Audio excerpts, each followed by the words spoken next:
Hi guys, I'm back today with a video on a brand that I've been really excited to try, and that is Wicked Sisters Cosmetics. I did pick up the In Your Dreams palette. This was $28, and I do believe it's still available if you have not got a chance to see it. That is what the inside looks like. It is inspired by Freddy Krueger. At least I hope it's Freddy Krueger. I'm going to be honest with you guys. I actually didn't even watch horror films at all until getting with my husband, and even now, I still have a very hard time watching, like, scary movies because I am one of those people, like, I'm 33 years old, and I could walk down the street to my mom's house, knock on her door, and be like, Mom, I had a bad dream, because I just can't hang. I can't hang at all. I love scary movies. Actually, I more prefer, like, thrillers or, like, things that really get your brain going, whodunits, that type of thing. I love that kind of movie more than, like, horror or outright gore. I don't really like gore at all. It just makes me really, like, squicked out.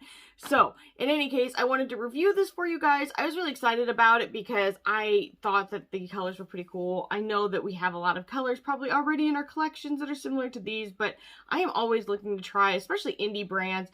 And I really like their whole aesthetic. They have done a palette based on The Craft, which I love. And if you are, you know, anybody that grew up in the 90s, you probably really enjoyed that movie just like I. Every Halloween, and usually more a couple times a year, I actually watch that movie. I love it.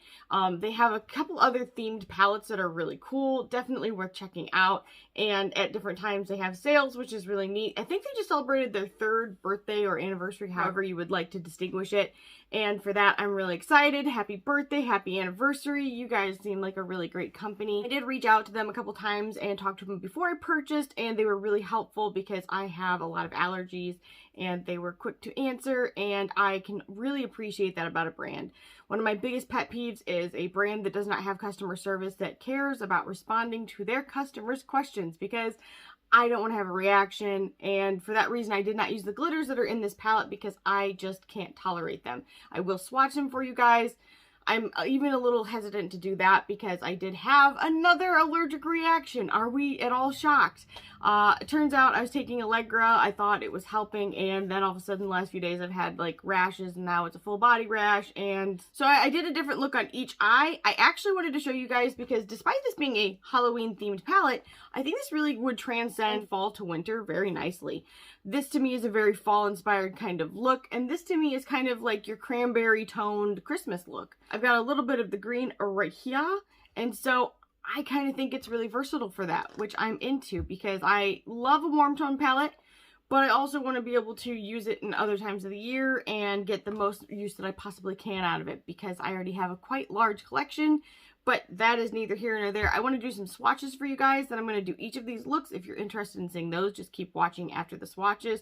And at the very end, I will give you my final thoughts on everything all together. The other thing I'll note is that their shipping was very decent for, you know, being a smaller company and doing a launch like this. I was really happy with the turnaround time. But with that being said, I'm going to do some swatches.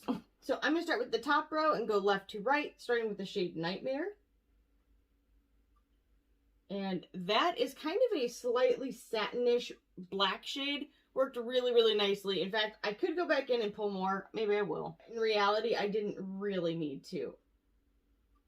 Really good texture. Kind of more on the creamier side. Not that it's creamy, but it's not flaky, which I am all for. The next shade is Boiler Room.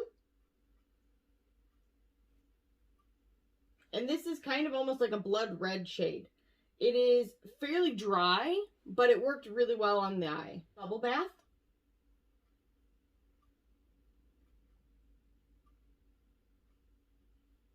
And this is a really summery yellow, to be honest. It actually really reminds me of Limoncello from Natasha Denona's Tropic palette.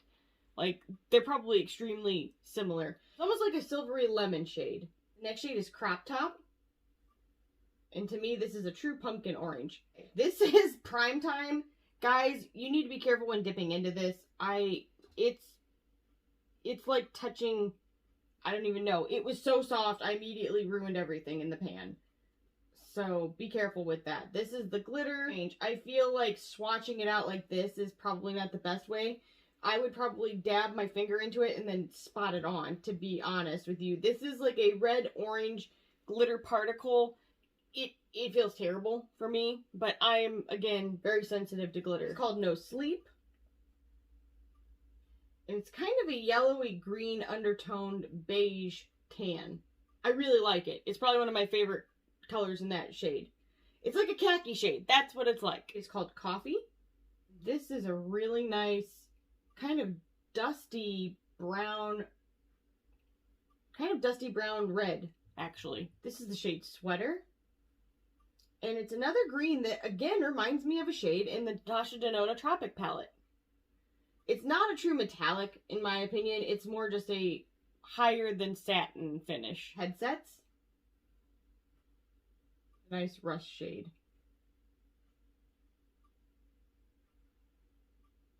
Although it's coming up much, much brighter on camera, in real life it is rust. This is the shade Playground. And this is a beautiful red-orange kind of satiny shade. It reminds me of that one color from Makeup Geek very strongly. A lot. Flamethrower or Legend from Makeup Geek. I can't think of which, but it reminds me of that. Razors. And it's another pressed glitter. These are just weird. I don't understand. Pressed in with is not like, it's not a spreadable base, to be real honest with you. So if you have an adhesive to use with it, that might be really nice. Like, look at the shine on that. That's gorgeous, but that's a no from me, dog. I'm just not into glitter shades. Shade is Rhyme. And this is probably the most metallic shade in the whole palette. It does, again, remind me a lot of a Makeup Geek shade as well. It's a beautiful kind of orangish gold shade. The shade Dream Demon. And it's a very berry toned red. This is Fedora. And this is like a pink and brown shade. Pink and brown burgundy. Really a pretty color. Last shade is Jump Rope. The hard part with this one is it's very similar to my skin tone. It's kind of a pink, it's kind of a peachy nude. That is the whole palette.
Okay, I'm back. I've got both my looks done. I've done the swatches. I've tried all the colors. I did all the things, even the glitters. First thing I've got to say, and this is probably the most negative thing I've got to say about it, at least having compared to other glitter formulations, not on the eye, I did not like how these were pressed in there because they felt very loosely packed. It was like it was the weirdest thing. It's like submerging your finger into a dip pot, like when you get your nails dipped done or whatever. That's what it's like. So I wish that those would be more like, I don't know, I don't use them technically, but like with more of a stick to them so that they can come across and slide more easily. That's what I think I'd want, maybe easy to adhere, but maybe there's a benefit to this that I don't know about. So that's me being honest with you guys. I don't personally like them, but I also don't personally use them because I have very sensitive eyes. If you have sensitive eyes, those are probably two shades you just want to steer clear of altogether. The rest of the shades, I've got to say, worked really nicely. I thought that the mattes were really good. I didn't have any patchiness. They blended out really nicely. I think that they worked cohesively. The color story was great. I mean, right here, you've got a great transitional palette that's going to see you from, you know, fall all the way through winter. And then I also, those shades that kind of were reminiscent of the Tropic palette from Natasha Denona, that would bring you into like spring and summer, truthfully. So I definitely think there's some versatility here that maybe at first glance you would not see. So the palette is a great price. 28 bucks is dirt cheap. Like, that is dirt cheap.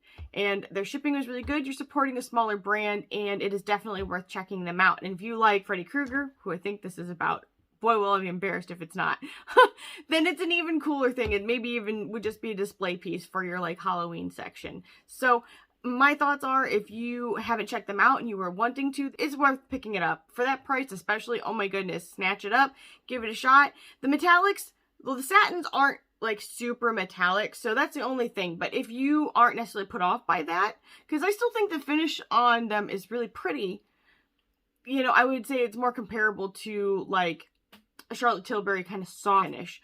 But they're beautiful. And they perform well. So in any case, I really hope this video was helpful for you guys. Please make sure you like this video, subscribe, leave a comment down below, and ring the bell for future updates. And I'll see you guys in the next one. Bye, guys.